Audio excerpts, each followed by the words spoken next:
Good day, everyone. You're welcome.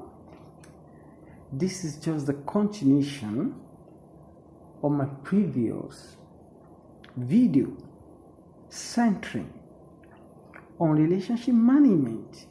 Like I said earlier, the relationship is key. You need people around you. People actually needs you. Nobody's on an island. I want you to know something. Never you conclude everybody is bad. No. There's something very important I want us to understand today. Very important that many people don't pay attention to when it comes to relationship management. Temperament. Temperament is the combination of traits we inherited from our parents. Or simply put, a combination of traits that subconsciously affect the way you and I behave. I want you to know, when we talk about temperament, we talk about the inherited combination of our parent gene and chromosomes that determines our basic temperament. Hence, this temperament we're talking about is a combination is largely responsible for your and my action, your reaction to issues, as well as emotional responses that dictates your behavior. Generally, I would like to categorize them. I'm very quite sure that you and I are familiarized with the category, but I would like to deep further expatiate on the strengths and weaknesses, and that takes us to what we call SWOT analysis in business management. SWOT analysis.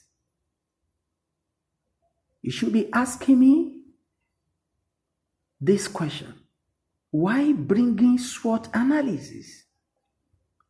It is applicable to every aspect of our lives. SWOT. S stands for strength. W stands for weakness. O stands for opportunities. YT stands for strength. There is no person without weaknesses. We all have our strengths, our weaknesses.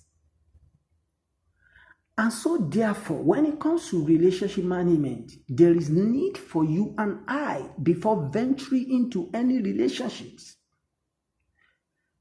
try and understand, identify clearly your partner's temperament. It tells you why he or she behaves this way, why he or she reacts this way, why he or she responds negatively and positively to issues. It's all about temperament. Number one, I would like to talk about the melancholies. The melancholy generally marries late. They are quite bright in nature, gifted individuals. They are creative in nature. There is this tendency. Melancholies will always tell you, I can't find the perfect mate. They are usually vulnerable to Charm mean fond, loving partners, even when such partners are demonstrating negative behaviors. They easily fall in love. Melancholies. I would like you to understand, they are not the bad category. We are not condemning any temperament. But I just want you to understand why it is necessary to identify each temperament's weaknesses and strength. It will serve as a guide for you to enter into relationship and understand certain factors. These are the inbuilt characteristics. Prayers cannot change them. They are inherited characteristics. I want you to understand something. Never you condemn your partner the way he or she is behaving this way until you understand and perfectly identify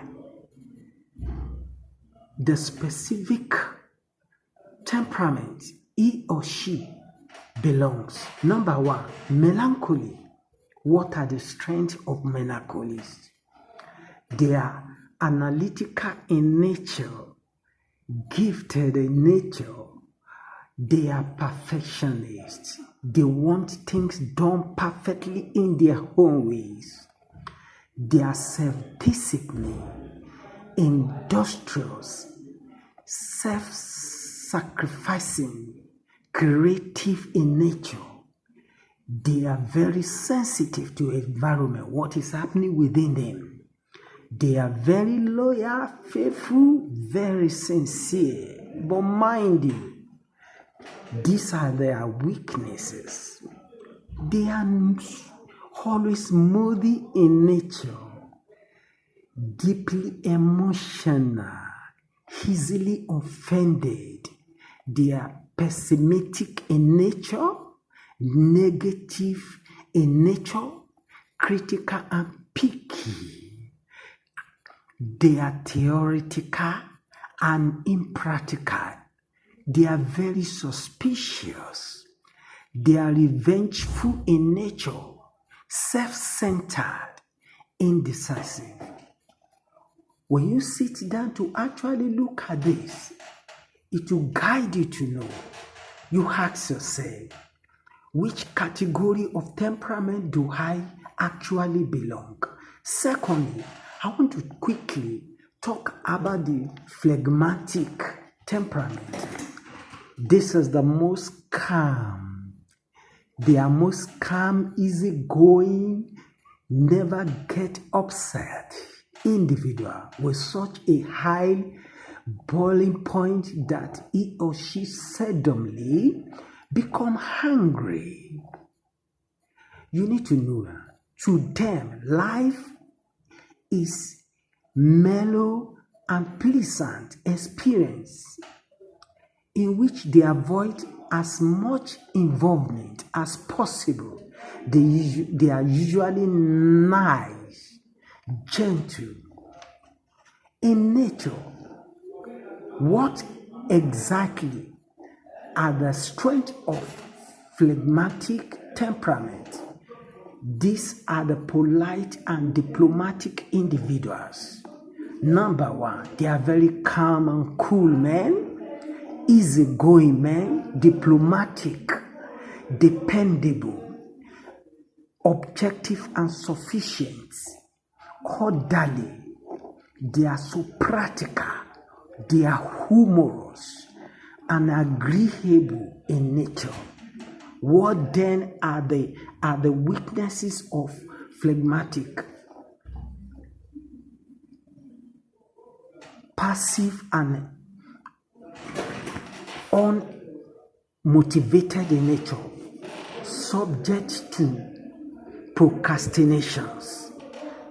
They are not pushful in nature. They do procrastinate. They have the procrastinating tendency. I will do it today. I will do it tomorrow. I will do it next tomorrow. They are indecisive. They are fearful and filled with worries, unsure, self-protective, very stubborn in nature, selfish in nature, and slow and lazy. Come on. Never you conclude they are bad completely. I welcome you all, and I would like you to subscribe to my video channel.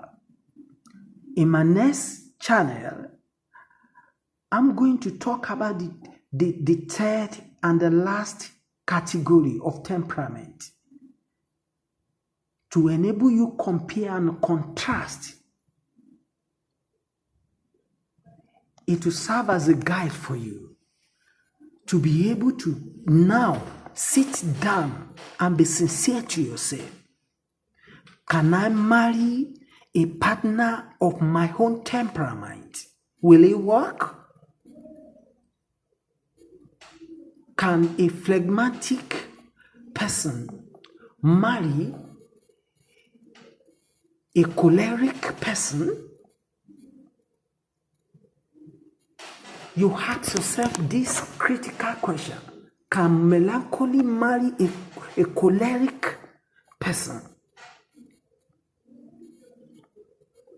By the time we are done with the third and the last category, you should be able to be sincere with yourself and ask yourself question.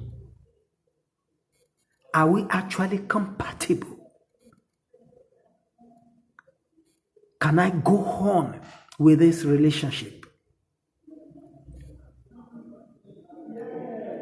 It will help us.